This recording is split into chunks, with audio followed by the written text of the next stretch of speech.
Assalamualaikum warahmatullahi wabarakatuh. Salam sejarah, selamat pagi anak-anak.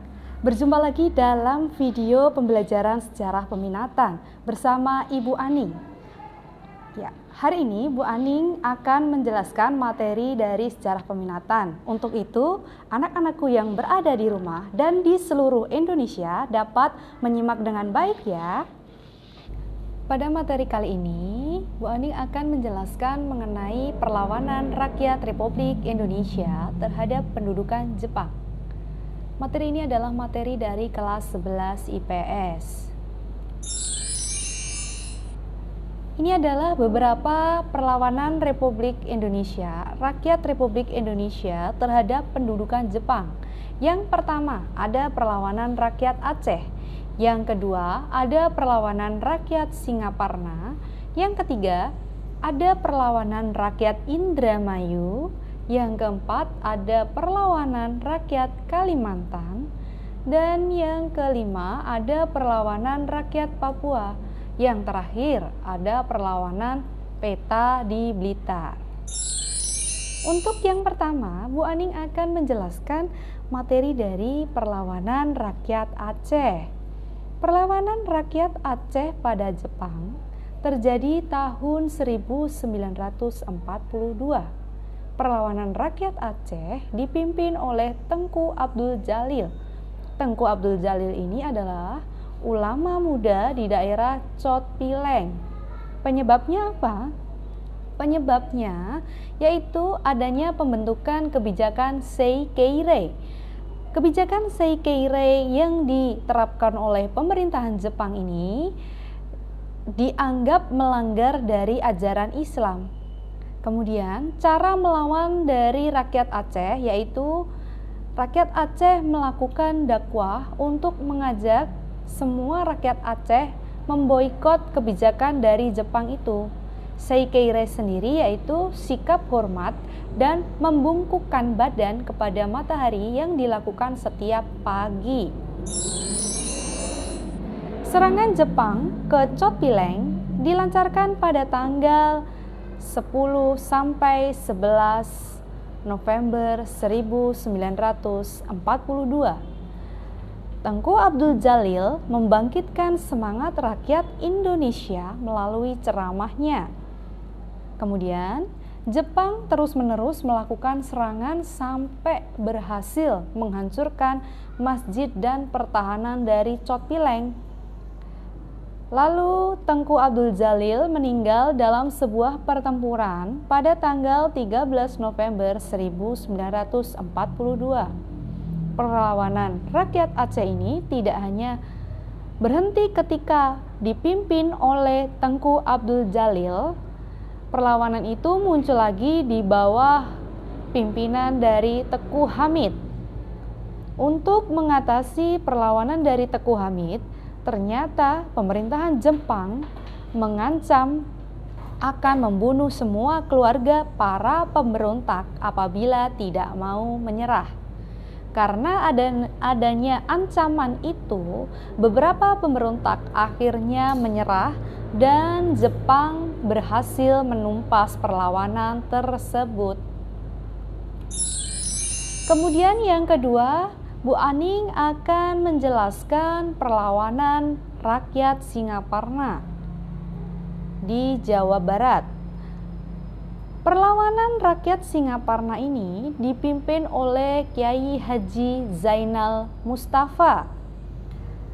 Rakyat Singaparna dikenal sangat religius dan memiliki jiwa patriotik serta sangat anti dominasi asing. Penyebab mereka melakukan perlawanan yaitu karena adanya kebijakan Seikeirei. Kemudian ada Romusa juga yang diterapkan oleh pemerintahan Jepang. Kerja paksa itu ya. Kemudian yang ketiga, adanya kebijakan harus setor beras yang dilakukan oleh pemerintahan Jepang terhadap rakyat Singaparna. Kemudian, bagaimana cara melawannya mereka?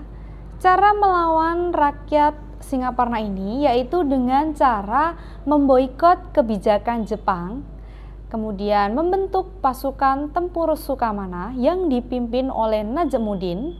Kemudian mereka juga melakukan penculikan terhadap pejabat Jepang di Tasikmalaya. Kemudian mereka juga melakukan praktik sabotase telepon. Kemudian mereka juga membebaskan tahanan politik yang sudah disandra oleh pihak Jepang. Untuk yang selanjutnya, tahun 1944, pemerintahan Jepang melakukan perundingan dengan Kiai Haji Zainal Mustafa.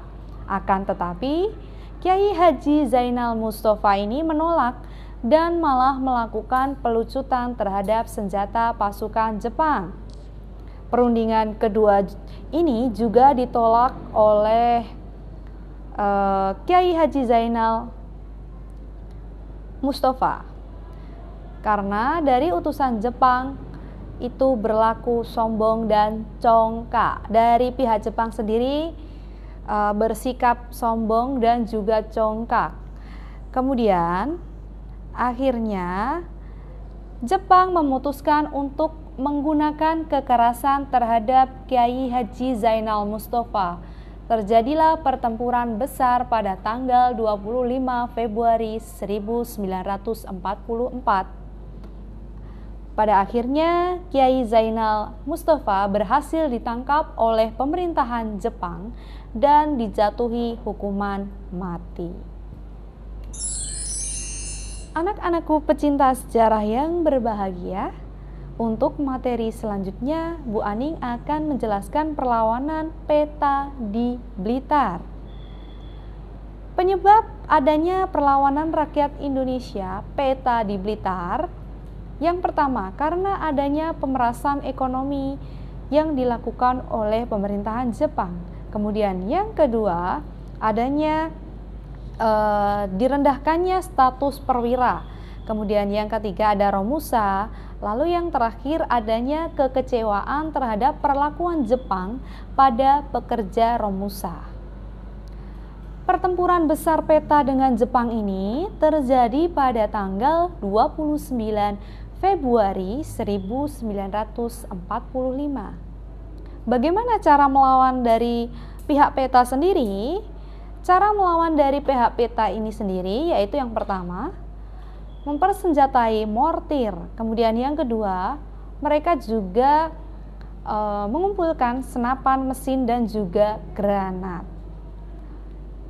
Kemudian seiring berkembangnya waktu, Supriyadi dan Muradi dari pihak peta ini tetap mengobarkan perlawanan terhadap Jepang. Kemudian ada kesepakatan pasukan peta yang melakukan pemberontakan tidak akan dibawa ke asrama.